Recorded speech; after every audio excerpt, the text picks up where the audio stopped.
listen to the question very carefully. Then I will share a question, and then you will share your answer in the chat.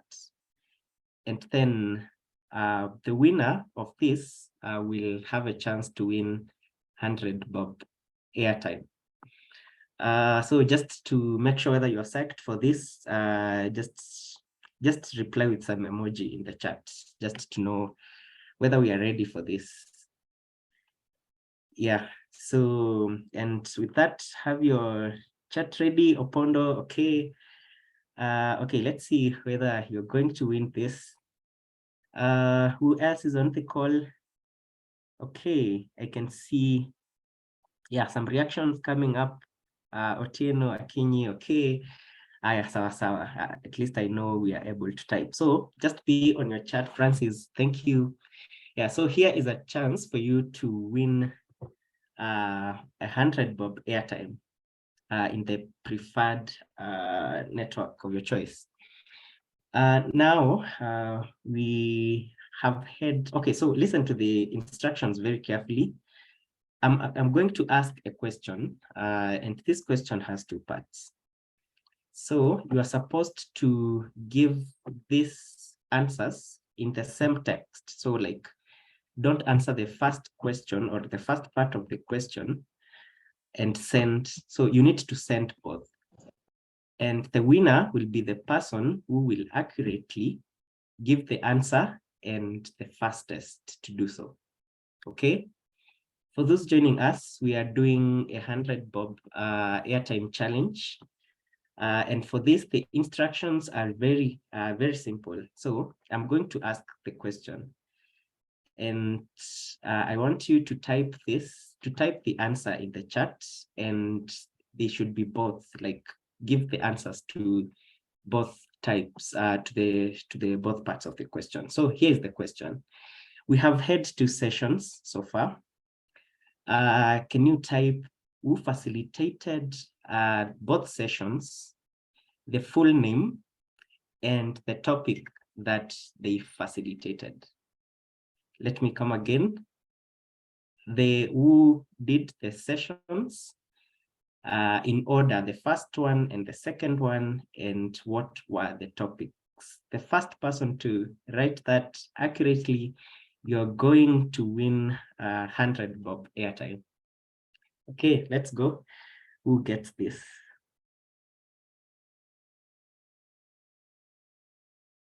Okay. See, not yet. For those joining us, you're welcome.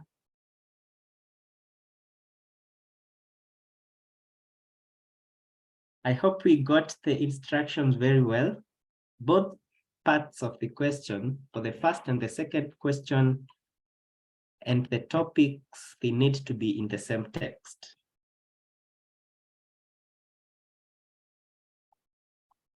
Okay, let us see who is the winner. Okay. So as we wait for that, I will be introducing our speaker. Not yet. I'm yet to get what I'm looking for. Okay. I think we're almost there. Okay, so I will be announcing the winner while we'll be towards the end of the session. Yeah, and the winner will walk away with his or her 100 bob airtime. Okay, so today's session, it's on conflict resolution in marriage and in courtship. I believe a number of us have had the opportunity to get to see this. So our speaker today is Peter Kimeu, popularly known as PK. I'm sure a number of us know him. He is currently the Director Corporate Communication at Focus Kenya. He will be dealing with this topic, conflict resolution and forgiveness in courtship. Now, one thing I remember that PK once taught us, he was handling a session on communication. He was telling us that you cannot not communicate. So even in silence, you're communicating. The encouragement there was to make sure that you pass across the nice message, because even failure to communicate is actually communicating. Maybe he would touch a bit on that. Yeah, so I can see that he's already joined the call.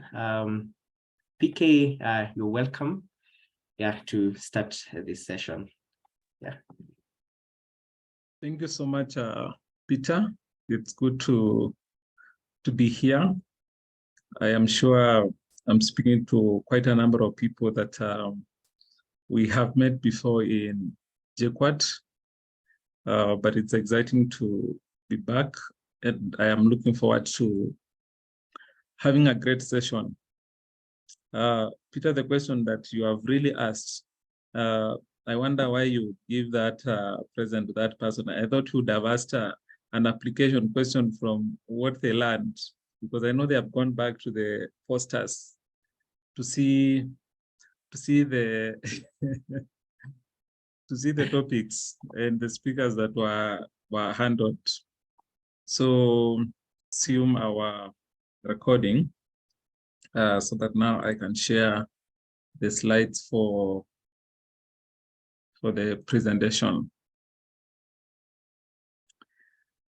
So I am tempted to just check briefly what you have posted to know whether my presentation is going to be in vain or you'll be able to remember something.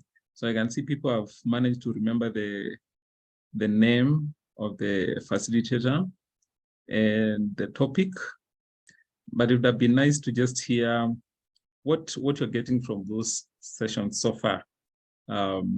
So if you can also type, I'm sure Peter has already picked the winner for the airtime, but if you can just type what has stood out for you in those past two sessions, I think it would be helpful for me to appreciate as we look at today's presentation. So I would appreciate, I think I can log in into a different machine so that I can be able to see your comments.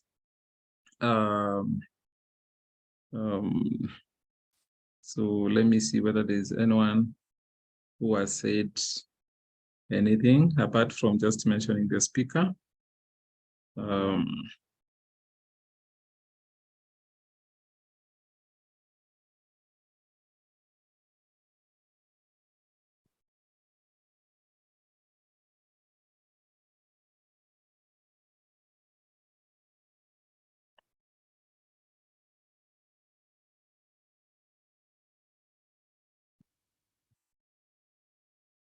So that's our topic today, conflict resolution and forgiveness in courtship.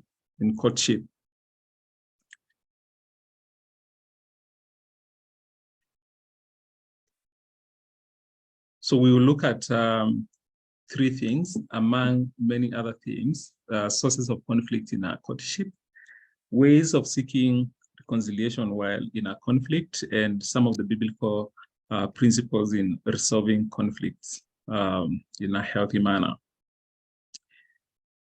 Let me begin by saying that there will always be conflict among people. The fact that we stay together, the fact that we share things, the fact that we talk to each other, it means there will always be conflicts. Sometimes it will be conflict about information. You've received information that is conflicting, or you share information that is conflicting from your partner, or your values conflicts, interest conflicts, relationship conflicts, structural conflicts, and all this manner of conflicts. So the fact that you want to get into a relationship, you are actually signing up for a conflict resolution class, because apart from the excitement that usually comes when she said yes, you normally begin conflict from the first day. You may not notice it because there's usually that kind of excitement that overshadows the pain of conflict. But I can assure you that the moment you get yourself into a relationship, leave alone about a love relationship, any relationship, there will be conflicts. There will be moments where you are so happy. There are moments that will be solo. And so I needed to begin by saying that you cannot avoid conflict. In fact, if you are in a relationship that has been sailing smoothly, I'm not a prophet of doom, but I suspect such people are the ones that find themselves into a situation and everyone is wondering, how did you get yourself into such a, I mean, you've been an example to everyone and all of a sudden you hear that so and so broke up and you're wondering what happened.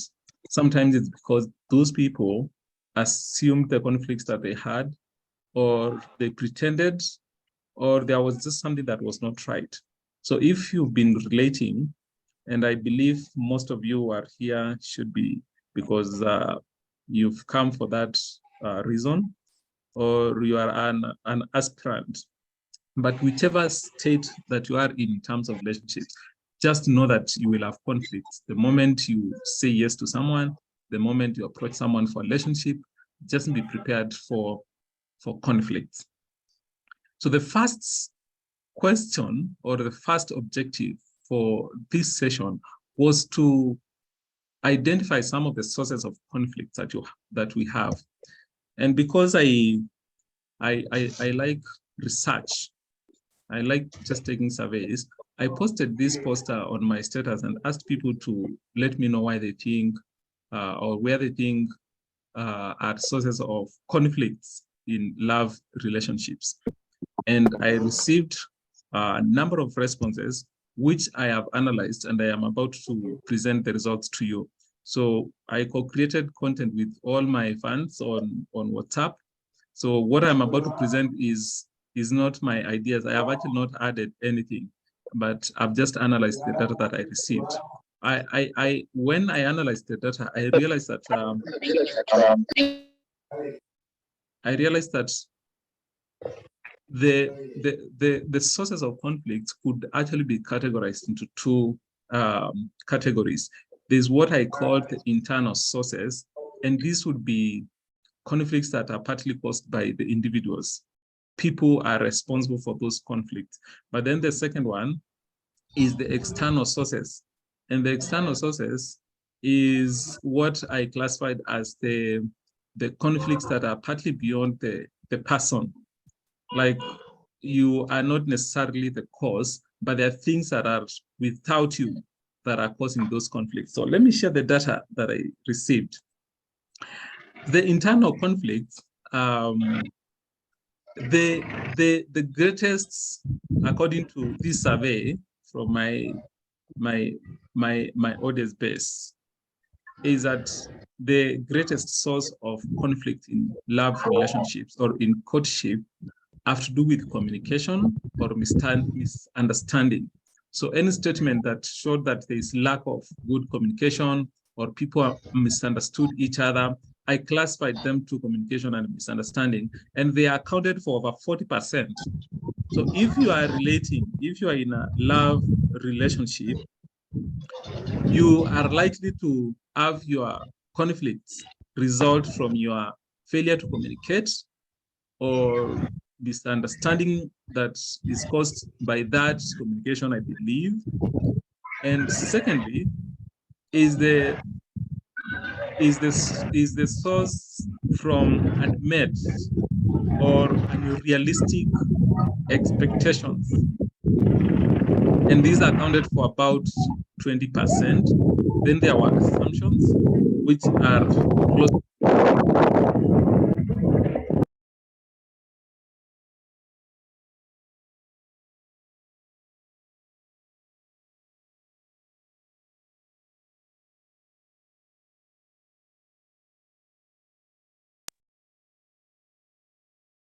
Yeah.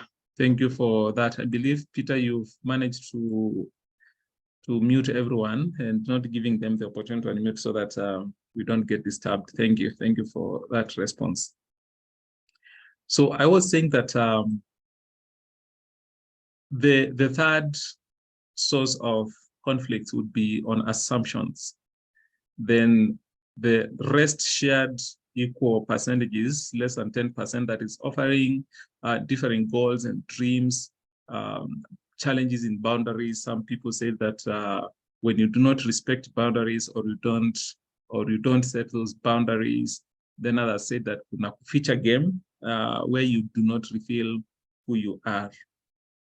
When you look at these internal sources of conflict, you realize that the greatest challenge is communication. And Peter, as you've rightly said, that you cannot not communicate, just meaning that you are always communicating. And sometimes you communicate in a way that you create misunderstanding.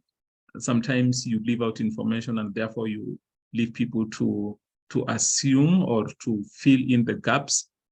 But there's the issue of unmet and unrealistic expectations. Every person who is dating, they always think that their relationship is special. It's different from every other relationship. And therefore, for them, they are going to sail through without experiencing these small problems that unbelievers or people who do not trust God experience. And some of people come with unrealistic expectations. There are some men, for example, who get into a relationship and all they have read in scripture, all they see in scripture is that wives should submit to their husbands. Their reading of the Bible stops at that. And so when they are getting into that relationship, their expectation is that their girlfriend is going to be a yes person. They're not going to raise any voice. They're not going to disagree. And so they are expecting that whatever I say, because wife should submit, no one should object to what I am saying. That is an unrealistic expectation. Or you expected that because you have seen in the movies that people in love, they stroll along the beach, holding hands, looking at the sunset. And so all that you've desired in a relationship is that stroll on the beach. Even if you come from Mount Kenya where there is no beach or any lake, you have that picture in your mind, and that is what you look forward to. And so you get into this relationship 1 year down the line, leave alone about strolling on the beach, you actually have not strolled together anywhere. And so that is unmet expectation and you begin conflict. But sometimes it's an issue of power and control, selfishness. Selfishness actually also came in as an issue. Criticism. There's one person who said that a relationship where your partner is always criticizing what you do. And they said it's annoying. Lack of communication, high expectations, and all that. But among the people who wrote longer sentences, one of them said that some of the sources, and I classified this to be part of the internal sources of conflicts, that very small things like getting late in a date or impulse buying on the streets or eating muturas and miwa on the road can cause conflicts. I didn't know that. I actually made a follow-up question to ask, is the problem not eating muturas and miwa or eating them? And I didn't know that this can be a source of conflict. People, I mean, for you, you cannot imagine, or it is the girl who is addicted to mutura. And therefore, anytime you are coming from church, they must stop somewhere to eat mutura. And that becomes a source of conflict. And miwa, surely, what is the problem with miwa? But the fact that someone thinks that that can be a source of, I mean, their point was just small things that you can assume, things that you may think that it's not a big deal, can actually be a source of conflict.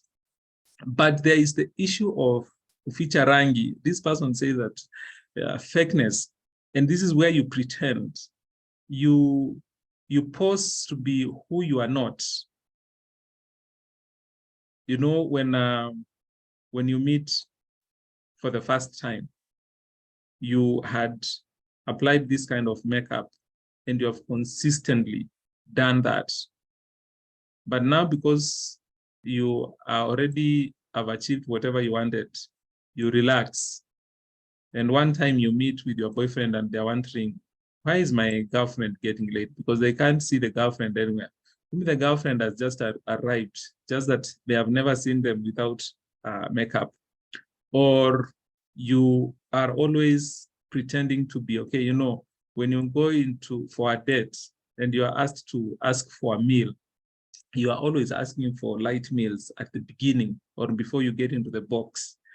And now when you get into the box and you have settled, people wonder whether this is the same person. When you go into that same hotel, you are asking for food and you're thinking, are you ordering for food for other people who are coming, or it's just for yourself? You know, because you are not real, or you have not been real in your relationship.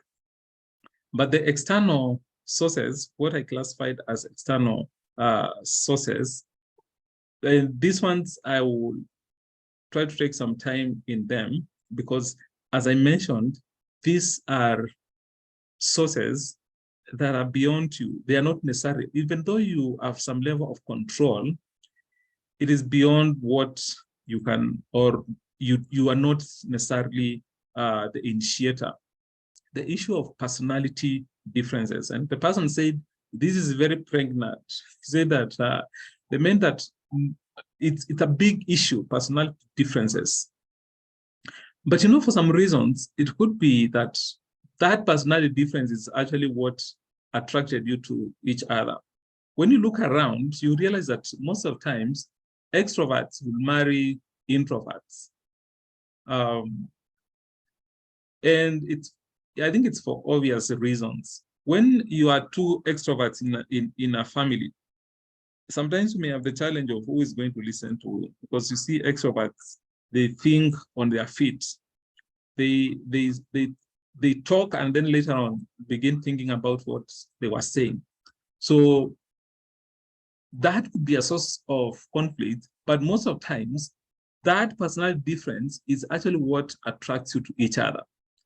When you look around, or when you look at your relationship, you realize there are some areas where what attracted you to the person that you're dating or you're in courtship with, is actually totally different of who you are. For example, my wife is introverted and I'm extroverted. Even though as time goes by, you sort of get a middle ground. I have become a little introverted, and I think she has become more extroverted, for those who know the two of us. But the things that we like most can also be the very things that we resent most. And probably that is where now the issue of personality differences arises when it comes to conflicts. That what you liked most about that person, you like the fact that they crack jokes, they make you laugh, they are fun to be around. But when you have begun conflicting, you resent that humor. You resent those things that you actually liked about them. It's natural, it's normal. So if you are at the point where you are not liking what you liked about your partner, just know that it's normal. What you like most can actually become what you finally resent. But then there's the second issue that was raised, which is indifferences from our past. Things like dysfunctionality of our families of origin, abuse, and trauma. You know, these things that I'm sharing, they are not new. The only thing that might be new are the illustrations and the examples that I'm going to give, and I will majorly use examples about myself. My wife our families are totally different. First of all, we do not belong to the same ethnic group. I am a Kamba. She is a Kisii Kalenjin. So that already speaks a lot. She comes with two cultural backgrounds, and I come from a totally different ethnic background. When you cross Rift Valley, the people on this other side, there are so many things that are so different from each other, starting from food. One time when we were dating, she visited me, and I prepared some githeri. I prepared githeri. For those of you who know zo is peace. It's one of the delicacies in my community. And when she ate that githeri, she was like, she didn't like it. And I can tell you, I was disappointed. I mean, who doesn't like zo, surely? For some of you have never tested, so just give it a try. You realize that you really can't, you must like it. But she didn't like it. It is because it was the first time she was testing it. These days, she's a fan of them. When I went to their home during the dower payment, I was given what they call mursik. It was bitter milk. I have never tested something. I mean, I wondered, how can you give me such? It doesn't have sugar. It is not smooth. It's, but I had to drink it because anyway, I was looking for a wife. And when we discussed those issues, they were emotive issues because you can't talk about our food, about our delicacies. You cannot just, by disliking them, you are actually disliking me. So that's why I'm calling them external sources, because they are beyond you. You have nothing to do about them, but just because you were born in that family, you would differ and you'll have conflicts about such. So at home, when we go home or when we went home those days, my people try as much as possible to accommodate my wife by speaking Swahili. Some of them really struggle because they have never gone to school. You should come and listen to my local church when we go home, and everyone is trying to speak Swahili so that they can accommodate her. We actually prefer not going to church many times because of the harassment that I see. But you notice when they want to say something that they think she shouldn't hear, they speak to me in vernacular, and vice versa. When I go to their home, when they want to say something that they think I shouldn't hear, they will speak in vernacular. And that already causes some level of conflict. But you see, you are not the problem. I can't be held responsible for being a Kamba. I didn't apply. But because you're coming from different backgrounds, you will have those challenges. When I took issue with the fact that she took long to tell her parents that she had finally found a suitable partner, I felt like she was not serious about the relationship. Only now later to realize we were coming from totally different backgrounds. For me, I didn't have parents. I don't have parents. By the time we are meeting, I had only, my mom was alive, but she didn't object to anything that I told her. She knew I knew far much better in terms of what I needed for my life. So I told her as early at the earliest opportunity. And so I expected that also happened from her side. But her parents, it's a small family. All of them are graduates. They are enlightened. The father spent a number of years in the US. It's a modern family. For me, I am the most modern person in the entire village. And so I am coming with my background and I'm thinking, why are you not telling people that you have a boyfriend? But I realized it was not as easy as I had thought. There are only 3 siblings. We are 20. So when we get home, by the time you're getting to greet all my brothers, you need like 3 days. When we arrive at our home, we have arrived. And so all those things play. I grew in lack. She grew in plenty. So how we look at resources is totally different because of those fundamental differences. So these are things that you may assume them, but they actually influence how we react to issues. They influence how we respond to the conflicts that we experience.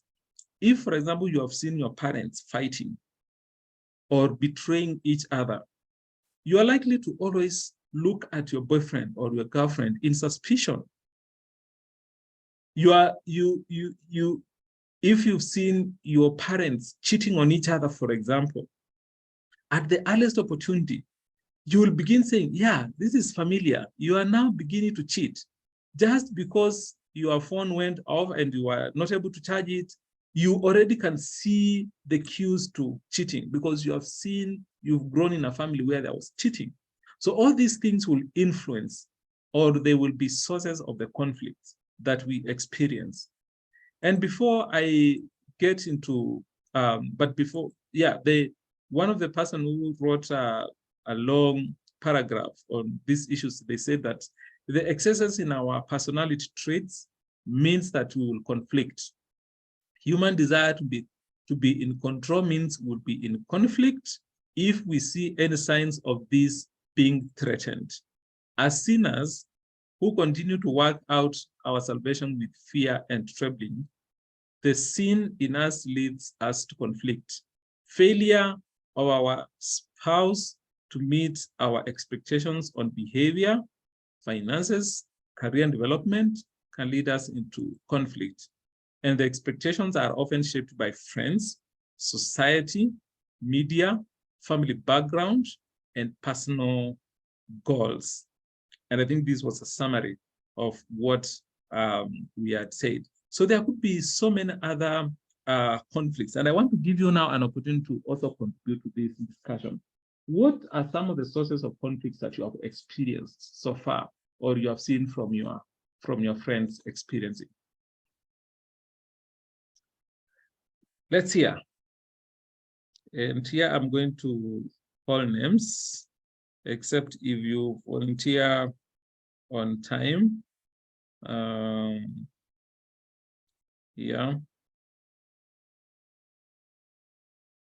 Let's hear. Now you can give them the opportunity to unmute themselves so that they can respond, or you can also key in on the chat.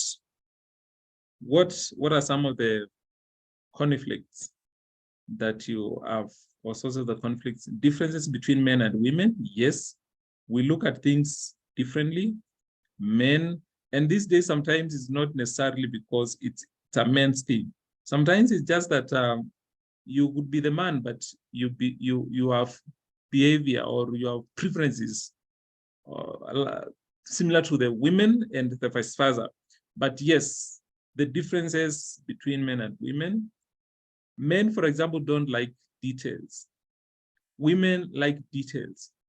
So you have come from Acacia, and your girlfriend wants to know the number of songs that were sung in that Kesha and who was leading each song. For the man, all that they know is that they were in Acacia and they sang.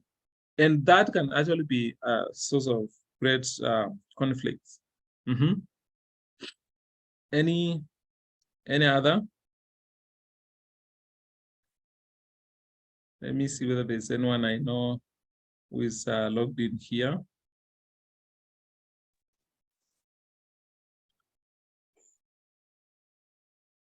Anyone who has a difference in priorities? Thank you, Mercy Wamuti. Yeah. Sometimes your priorities, the list of priorities is inverted. Shansi says financial aspects, how you spend your money. Dressing code, that for you, you think you are dressed fully or you are dressed nicely, only to arrive and you are told, what happened? Unspoken expectations, assumption. Thank you, Akinyi. Yeah, we talked about that.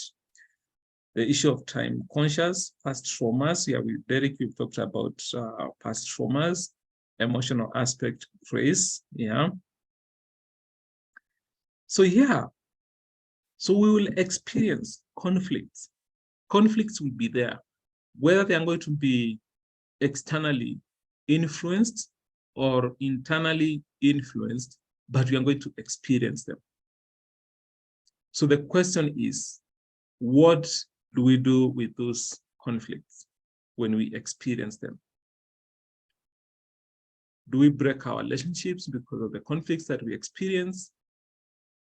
Do we do we solve the conflicts? What do we do with those conflicts? And Opondo, yes, doctrinal differences, health status difference, yeah. So what the list, because you can see the list is endless. It means that anything actually can cause a conflict in a relationship. Finding fundamental information by yourself, she has never told you that she has had an issue. And then as you scroll their phone or somehow in some way you get to know fundamental information about them or about yourself. So this tells you that the list is endless. Anything can cause conflict. Anything. Even the way you sneeze.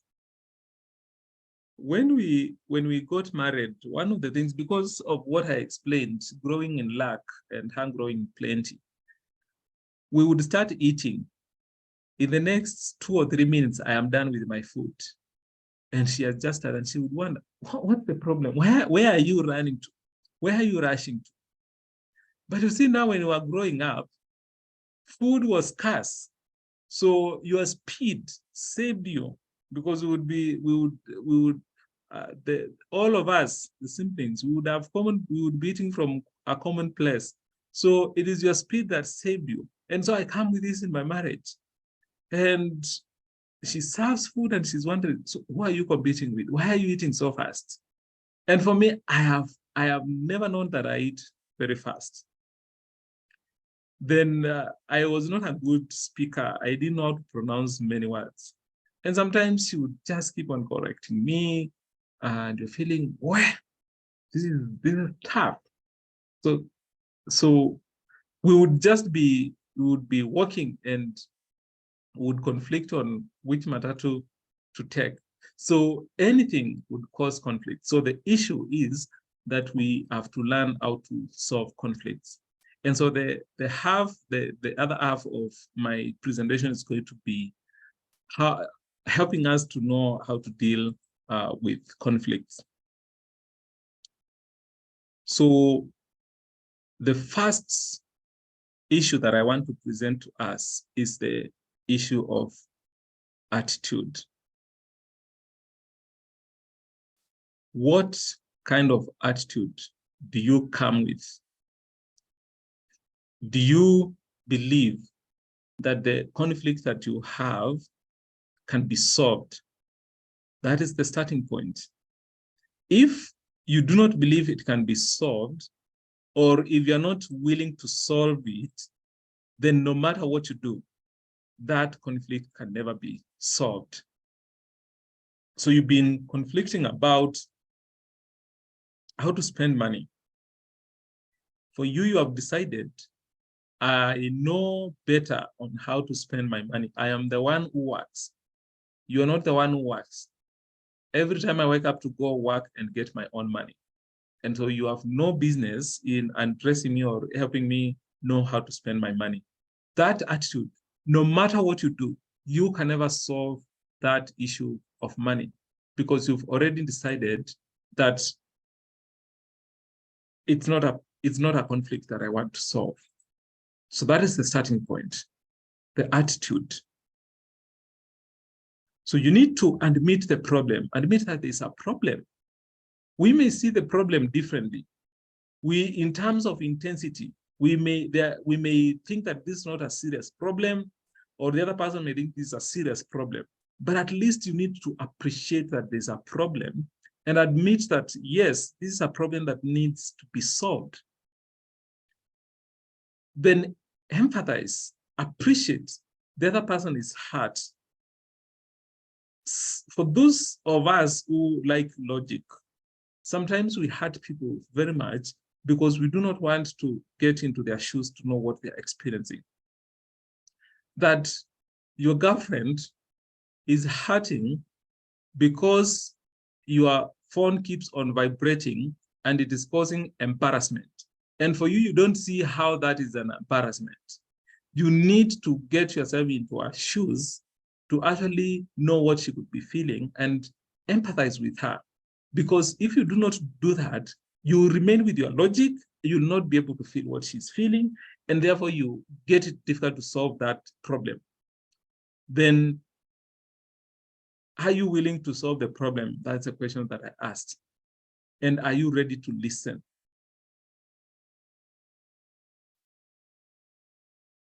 So without the correct attitude towards reconciliation, you are not likely to solve whatever problem that you're experiencing.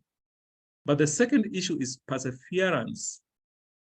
Keep it calm. Listen, and then listen again. And whenever it is possible, defer your words and the personal attacks. You know, the same way you feel very nice about love. You know, those days when you are so refreshed, you are thanking God that God took time to create that person. You can't imagine your life without them. It is the same way when you have conflicted. The same level of intensity also comes in terms of anger. So when you are in that situation, you just want to keep it calm. One of the major lessons that I have learned in my life is that I can never take back my words. Whatever I say, it has left my mouth and I can never take them back. And I have known that I can never be held accountable for words that I never said. So if you have been struggling with the way they breathe, when you walk a few kilometers, you feel like they breathe too hard, or there's a particular part of their body that, even though you like them, you wish it could be different. Then when you have conflicted, at that point, you pull that card. You're saying, you know, no wonder you don't have good hair. No one can be thinking the way you are thinking and they have good hair. Or you have big ears, but you never listen. I'm telling you, you feel the satisfaction of revenge at that particular point, but you can never withdraw those words. Every time you are in a conflict, they will always remember that the things you said about their ears, the things you said about their hair, the things you said about their nose. So be cautious of the things that you say, because you can never take backwards. You need to persevere. Sometimes just control your anger. Find a way of managing your anger. For me, I prefer keeping quiet, because sometimes I know the things that are going on in my mind. If I say them, they will hurt you, and I have no way of getting back those words. And sometimes I converse in my head, and when I have cooled down, I realize, what if I said those words? They would have definitely hurt my spouse. So controlling your anger and just persevering as much as you can. But number 3, I would advise that you always seek internal solution first. Matthew chapter 18, verses 15 to 20 gives us a criteria on how to solve conflicts. If you have an issue with someone, talk with them first. Do not go out bashing them. Talk with them. If you're not able to agree, then you can seek external help. So don't be the kind of a person when your boyfriend has not replied your text for a day, you are going all over, you're texting, you're actually putting a WhatsApp status. What do you do when your boyfriend does not text you for a day? And then you get all manner of responses. As much as possible, try to get internal solutions, because that helps you to build a mechanism. When you get married, you use that mechanism to solve your conflicts. Do not be so quick into going out to seeking help, because that means that you deny yourself an opportunity to build muscles. One of the people that we had a discussion after they responded to my question, I told them that I don't like remembering our conflicts, because our 5 years were full of conflicts. We were dealing with a conflict after the other. Every day there's a conflict. Today you did do this. Tomorrow you did not do this. You did this. And I don't like remembering that because it was just a conflict after the other. But do you know, since we got married, after we had, of course, major conflict again in our first 2-3 years of our marriage. But I can tell you, in the last 5 years, we've not had any groundbreaking conflict. And I think we developed a mechanism of dealing with our conflicts those days.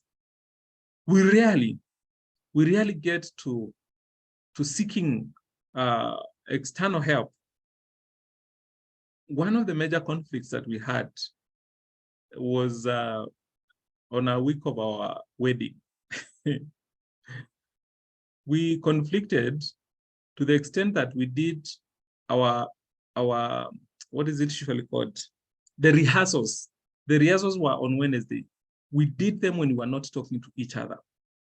I mean, it was major that we had to meet on that Friday, and we talked about it. We forgave each other, and we met that Saturday morning happy, because I don't think it would have worked if that Friday we had not dealt with that issue. And I think it was because we had taken time to learn how to solve our conflicts. When we were, I think in our first or second year of courting, we had a conflict that dragged for like over a week, and we were not solving. You know, when we start talking, we go around the same issue. You did this, yeah, you did this, and then we go in circles. And one night we talked for 8 hours continuously. Those days we used to use Orange. Orange used to have, I think, 50 bob for all 12 hours or something. We talked on phone for 8 good hours. So at 5 a.m. I thought, why are we not solving this issue? And I think God just helped us. And we said, I'm the one who initiated the conversation and said that I think looks like we are not getting a solution. And we said we were going to count on the count of 1 to 3, we were going to forgive each other and forget about that conflict. And believe you me, it worked like magic. I counted 1, 2, 3, and I said, it's over. And I can't even remember what the conflict was all about. We never came back to that conflict, but we had been trying to talk about it for a whole week. We talked about it for a whole night. We were not resolving it. And we just decided, okay, let's forgive one another. And we did that. So that Friday before our wedding, it was not difficult to solve our issue because we had developed mechanism to do that. But you may not always be able to solve your conflict. And there's a time when it comes and you need to seek help. You need someone to help you deal with that issue. And when that happens, you need to pick a trusted helper. Don't just pick another random person. You need to pick someone, first of all, someone who has the interest in you. Don't pick your crush. Now your crush can never help you with your challenge because you see they are interested in you. They may just find a way of making the conflict worse and therefore not end up dealing with that particular conflict.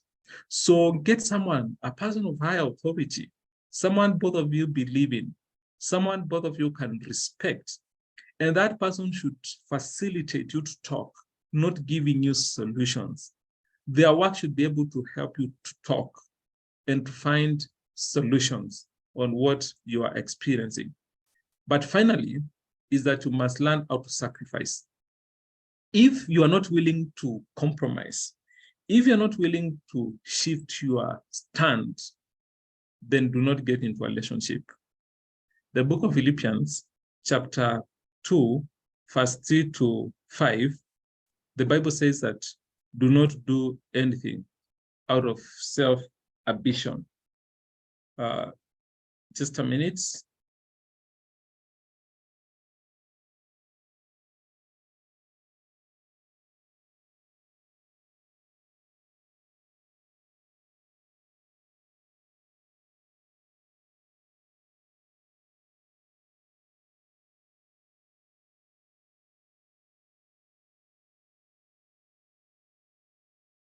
Sorry, it's someone who called, and I thought that there could be an emergency. So if you are not willing to sacrifice, as I was saying, don't get into this relationship, because the Bible tells us not to do anything out of selfish ambition. The Bible calls us to consider others better than ourselves. Scripture calls us to consider others better than ourselves. And where else can you practice that if not in a love relationship? When do you think you are better than your boyfriend? When do you think you are better than your girlfriend? If you actually took the posture that my girlfriend or my fiancé or my fiancée is better than I am, you are likely to listen to them. But the moment you feel you are the one who knows it, and you know it and you know it, and there is nothing that can change it, there is going to be a problem. So learn how to sacrifice. I want to end by proposing a few practical steps that we can employ in case you find yourself in such a situation. And all these steps that I have shared with you, all the practical solutions that I'm sharing, they are based on scripture. They are biblical principles that anyone can apply. So number one, if you find that you've had a conflict that is taking so long, decide some time and place a venue for that discussion. That means you are taking the issue seriously and you're stopping everything else to go to attend to that particular issue. Then list the possible solutions in that particular problem. Try one of those solutions, and you need to ask yourself, what exactly is the issue that you're dealing with? Then identify each party's contribution to that issue and agree on each party's responsibility and reward for success. So if you realize that you've talked on phone, you've chatted, it's not working, just agree. We are going to meet at Seagull on Sunday at 4 p.m. And ask yourself, what exactly is the issue? Sometimes you just need to try to understand what your contribution is in that particular issue. Because sometimes you're going around the issue. You are not dealing with the issue, but you're dealing with the issues around the issue. So try to find out what is the issue. It could be that you've been arguing about giving each other time. You feel like you do not consider me important. Every time we plan for a meetup, you are not available. And so I think you're not valuing me. And that becomes a problem. It could be that the person is it's not an issue of valuing you. It could be that actually the person is not able to find time. They are trying all that they can't make ends meet and you're not seeing it. Or it could actually be true that this person is not valuing you. But in every conflict, there's usually a contribution from both sides. Even if I am the one who initiated the current problem, it is usually that there's something I am contributing for us to find ourselves in the situations that we are in. So identify what your contribution is. What is my contribution to this particular issue? Because there will always be your contribution. Never think that you're the saint, in that the fact that you found out, or the fact that your friend or your fiancé has not been returning your calls, and you think she is the problem because she's not returning your calls. It could be that you actually never used to pay attention to what she was telling you, and so she doesn't value you any longer. So find out and identify what is my contribution. Then try to list down all the possible solutions. Pick one of the solutions and try it, and agree on what each person is going to do, the responsibility for each one of you and in each party, and reward when you feel you are doing very well. So of course you need to evaluate and see how you are responding to that, to what you had agreed. So these principles, they are anchored on forgiveness. There's no, the Bible is so clear about the issue of forgiveness. We must forgive so that you can be forgiven. Even in the Lord's Prayer, you know that. Seek peace. Mark chapter 9, verse 50 encourages us to seek peace with one another, anchored on love. When you read the entire Bible, the story of love, I don't need to emphasize. I can't exhaust the Bible verses that talk about love, why you need to love one another and to apply love. The issue of humility, give preference to the other person, esteem others as better than yourselves, as we have seen. Care for the other person. Show tolerance towards one another, as we have already discovered. And finally, be tolerant and be compassionate in whatever you do. So what we have discussed so far is that conflicts will always be with us. We cannot avoid conflicts, and they will arise from our internal issues or external issues. But then we have to deal with conflicts because they also give us an opportunity to know how to work with each other. And there are principles, there are practical steps that I have given, but these principles of forgiveness, seeking peace with each other, don't just be happy because you are not talking to each other or you're feeling, wacha sikie hivyo. Apply love, humility, considering the other person better than you are, care, tolerance, and compassion. So I want to end at this point, and before I receive your questions, I want to present a question of discussion. In light of all that we have discussed, do you think a conflict or conflicts should be a red flag to end a relationship? What do you think? Are they conflicts? Is it a red flag to end a relationship? What do you think? I forgot to ask my team to do a poll for me. I had wanted us to do a poll for just no and yes. But what do you think? We can just type yes and no. Do you think conflict is a red flag to end a relationship? I want to hear your opinion before I give my response. No, nope, nope, no, no, no.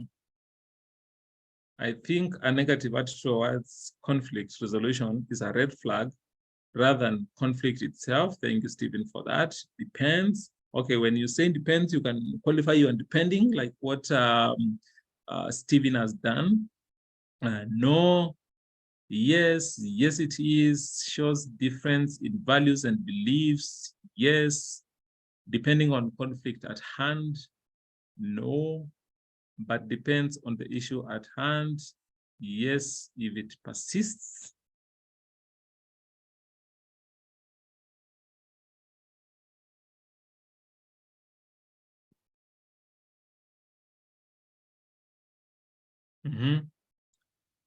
It depends on the conflict, and if there's any chance of change or not. Depends on the nature of frequency of that particular conflict. No, it should not, unless conflicts are ever resorting to the things such as physical harm. Depends on the conflict. Non-negotiable, persistent conflicts with no platform of getting solution for us to get one. Thank you. I think those are great responses, and I don't think I would say anything different. But because we have said that it's possible to solve conflicts and they will be there, it means conflicts should not be a reason for you to break up a relationship. Except, now these are the qualifiers, except if you think that this conflict involves a non-negotiable. If someone has been cheating on you and they have refused to change, I think getting into marriage with such a person, you should not blame the community or the society for the problems that you would take yourself into such. But most of these conflicts, they can be solved. Most of these conflicts just need forgiveness. And if you want to be forgiven, you should also be willing to forgive yourself. Because if you do not forgive, then you should also not expect to be forgiven. So I pray that as you go through your courtship season, think about your attitude towards conflict resolution. Think about your contribution in those conflicts and try some of the steps that I have outlined that could help you to deal with the conflicts that you are dealing with. So I would stop at this point and spare the remaining minutes for any questions that you could be having around the subject of discussion tonight.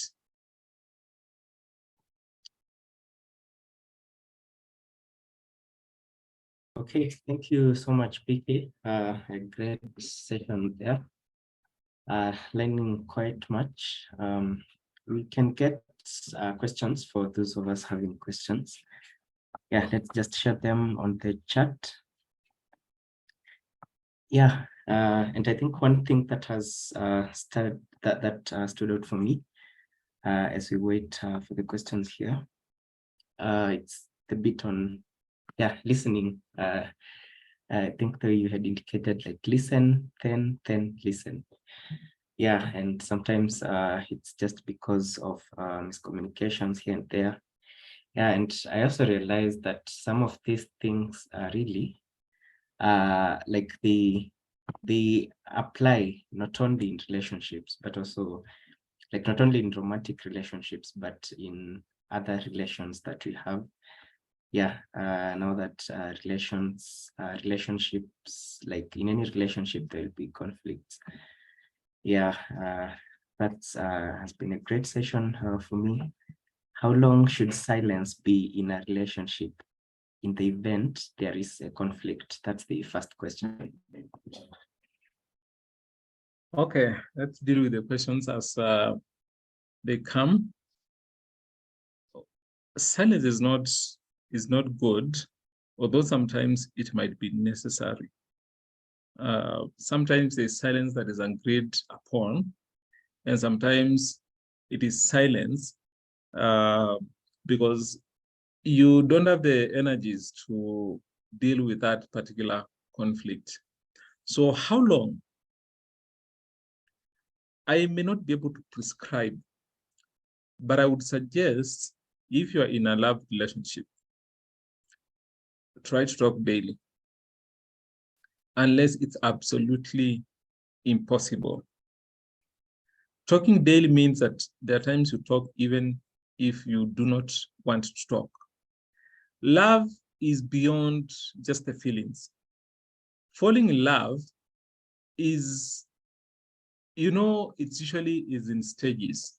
There's a stage where you see each other and you feel goosebumps. You know, when you look at that particular person, your heart skips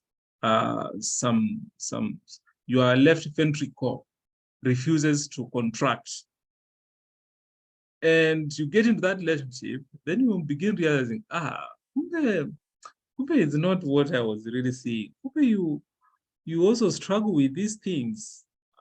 You know, after if that person is in praise and worship, you've been looking at them and they look like they also behave the way they sing. And then you realize singing is different from relating. So then you begin experiencing realities of life. So at that point, sometimes you get into the plateau stage where you're not feeling anything. But that does not mean that you do not love that person, because the fact that you felt something about that person at the beginning, it means there's something. It is not from nowhere. It's just that now as you get to familiarize yourself with each other, you begin getting the familiarity issues affecting you and all that. So even when you're not feeling those pimples, you need to talk. because you care. You need to know whether that person has arrived home if they were going somewhere. Not because you are really feeling what the feelings of liking that you have, but just finding out whether that person has arrived, even if you are not agreeing on something.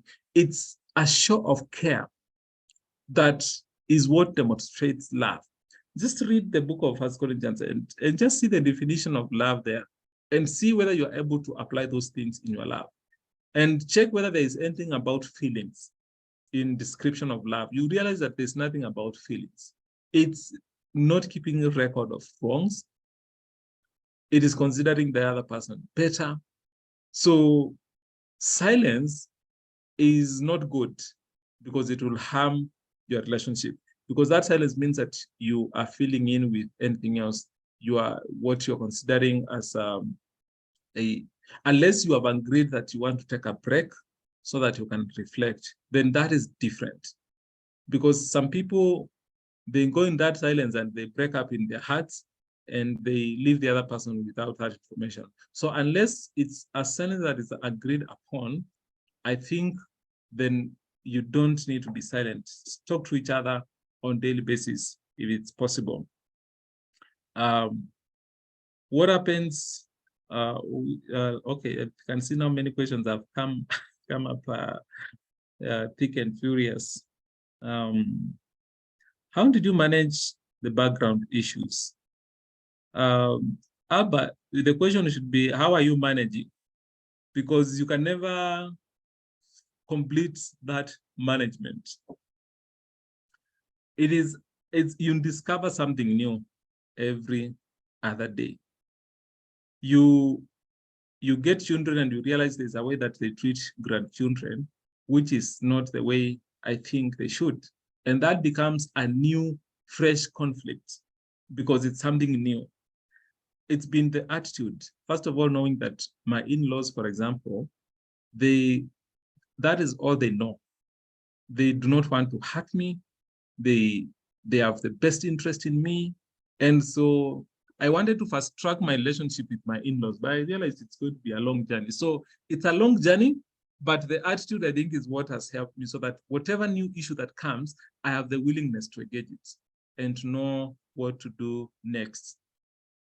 What happens when one person wants to involve a third party in the matter, but one party doesn't want to? That's very difficult, Akinyi. It means that already is a conflict in itself. And that is what needs to be solved first before you get into the other conflicts. I think sometimes it's usually because there's a level of selfishness by one party, especially the one who is refusing, or the one who is calling for a third party is also doing that too soon before giving it a chance. So if the person doesn't want to be engaged in solving that problem, and they do not want a third party, I think there you have to think through whether that's a relationship that you want to be in. Because if the person is not willing to solve the conflict and doesn't want any help in solving that conflict, then how are you going to deal with that conflict? And at this point, I need to mention that, and I need to say this carefully, but I always say you'd rather not get into a relationship than get into a relationship just to break it. That is stage one. But level two, I say you would rather break a relationship than get married into a relationship that you know that it's not working, or get into a relationship that is going to lead in separation and divorce. So deal with the issues at the lowest level you can. One, by not getting into a relationship that you think you shouldn't get into. But secondly, getting the courage to break a relationship that you think it's not going to go very far. So if you can't solve your conflicts when you're dating, you are not likely to solve them when you get married. And so solve those issues. When you get married, some of the issues that you see, they get magnified or they become bigger than you think. How do ambivert relate to an introvert, especially when the ambivert is one person who likes word of affirmation most of the time, but the other person is an extreme introvert? He or she talks less. Wow. I think I would ask anyone who has a response to Phoebe to type it.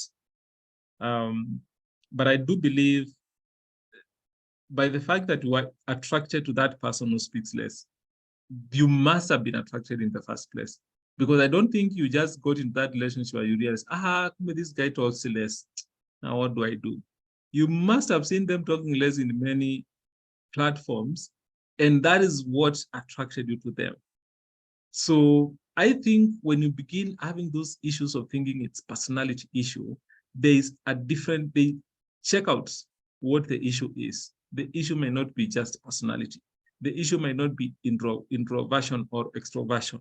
Just check out to know what the issue exactly is. I am now moving faster because I have 10 minutes, and I'm sure you need some 2 minutes for announcements. Opondo is saying that is it rude to walk out of a heated argument to avoid uttering offensive words? Maybe walking out might not be the best way to, I don't know what walking out here means, but if it means literal walking out, I think it could be rude. I think you can just ask and say that I think this discussion is not going far, or I don't like the way it is going. I request that we stop it at that and maybe revisit later. Walking away from people is always not the best thing. It's rude. So you don't have to walk away. Just need to, you can agree and say that I don't think we are going anywhere with this argument or this debate. So can we revisit it so that you're agreeing to have a pause on it other than just walking away from it? What do you do to get your wife's parents to accept you given your background? Abdul, looks like we are sharing something in common because you're asking similar questions. Let me tell you, when you decide to get married to a different ethnic group, or if you come from a poor background and you decide to marry from a rich background, just be prepared for some of the difficult situations that you might encounter. So it was quite a challenge. I think I proved myself over time. One of the things that shocked them is one of the Christmas, I think a year after we got married, we went home to their home for Christmas holiday. That was one of the greatest things that I think paved way for me to begin getting accepted in that family. Because they realized, okay, this guy is not that bad, that the fact that he has forfeited going to their home and they've come with their daughter, I think that gave some level of confidence. But over time, they have seen me being responsible. They have seen the way I treat the daughter, the way I talk to them, the way I treat my children. So it's been over time to the point that now I am an authority in that family. They want to hear my opinion when they want to do something. And it's been over time. I wanted it to be so fast, but I realized it was not going to work that way. So sometimes give it time. Even if you get rejected by the entire family, just give it time. Do your best. Don't fake anything. Be yourself. But give it time. Sometimes you may just find that they will like you over time. You know, when two people meet from different backgrounds, it's not easy just to believe someone from the word go. But as time goes by, you may realize that you're gaining acceptance. So let me read in the next 3 minutes. Being late could be a source of conflict, Mokonono is saying. But what do you say about perennial latecomer? Because of love, you want to tolerate and adapt to the situation. If such happens, does it mean you have been defeated to manage a conflict? I don't think so, because you see, the issue of if someone is perpetual latecomer, is that the case to everything else? If that is the case to everything else, you need to help your partner to improve on that area, because it will affect them not only in your relationship, but in everything else. But if they are always coming late for your events or for whatever you do, investigate whether the person is interested in you or whether they really like you, and find out what steps you need to take after that. What are some of the things you think should be a deal breaker in courtship when conflict can't be resolved? What are some of the things you think could be deal breaker in courtship when a conflict can be resolved? I would request Akinyi you rephrase the question so that what do you mean by deal breaker, so that I can be able to answer it with more understanding. Stella, how do you handle a partner who has had real background issues and has never believed in love? In most cases, it brings issues because he has never experienced love between his parents. Yeah, that is now what we are talking about. Sometimes you may just want to meet now. This is a place where you seek counsel. Just getting people, you can even go to a counselor because that person is dealing with deep issues that are not necessarily about your relationship. And those issues will always resurface.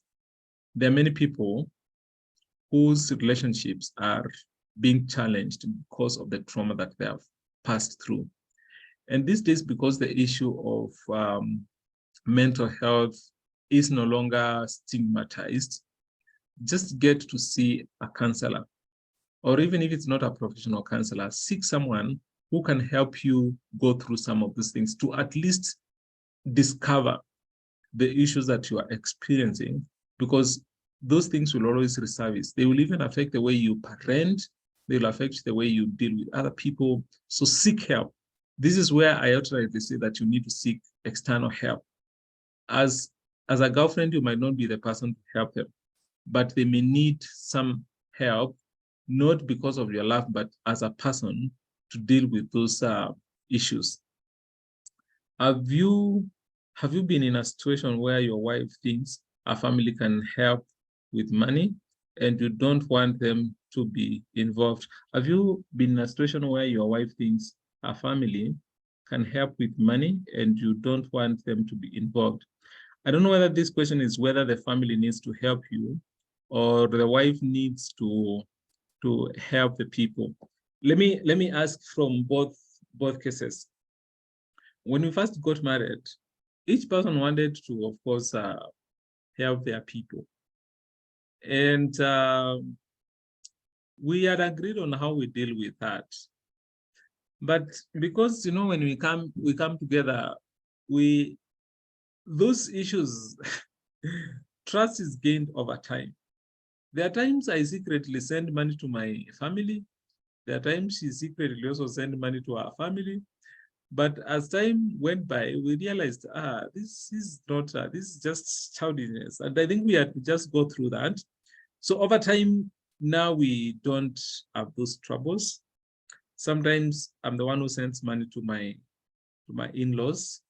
And they now realized if they needed money, whether they're asking my wife, their daughter, or they're asking me, it's not indifferent. It's going to be discussed, and the money is going to be sent based on what we agree as a family. But we've not had an opportunity where we needed to be helped by the families, and we had challenges with that. Yeah. So I think this is going to be now the last one. How do you handle a partner whom you initially had conflict with and insisted on breakup despite your persuasion to solve your differences? You finally broke up, but several months later, close to a year, he is back and requesting to be forgiven. While I feel he is after selfish gain, not generally asking for forgiveness, kindly advise. Forgiveness comes from the Lord. You just need to forgive them. The issue of whether they want to come back to you, that's a question that you have to evaluate after seeing whether he has changed or you still feel the same for them. But in terms of forgiveness, forgive them, because it's a command from God that we need to forgive others. But the issue of whether he's asking to come back into that relationship, you must look at it carefully. I know there are many people who have broken relationships, come back, broken them again, come back, broken, and others gotten married after all those breakups. So I can't say whether you need to give the person a chance or not, but you must evaluate. So let me stop at that point because our time is up, and say a big thank you for your participation and being part of this conversation. May God bless you so much. May He bless your relationships and help you, those who are planning to get married soon. May He provide all the resources that you need and that you may have a great marriage thereafter. God bless you. Okay, thank you so much, PK. We have really learned a lot. Yeah, and also for the questions, thank you for the active participation in this. Yeah, and we are going to have one session purely dedicated to questions towards the end of this series. But details about that will continue to stream in. Yeah, so we started with the 100 bob challenge, 100 bob airtime challenge. Unfortunately, there isn't anyone who accurately gave what I was looking for and to the speed which we wanted.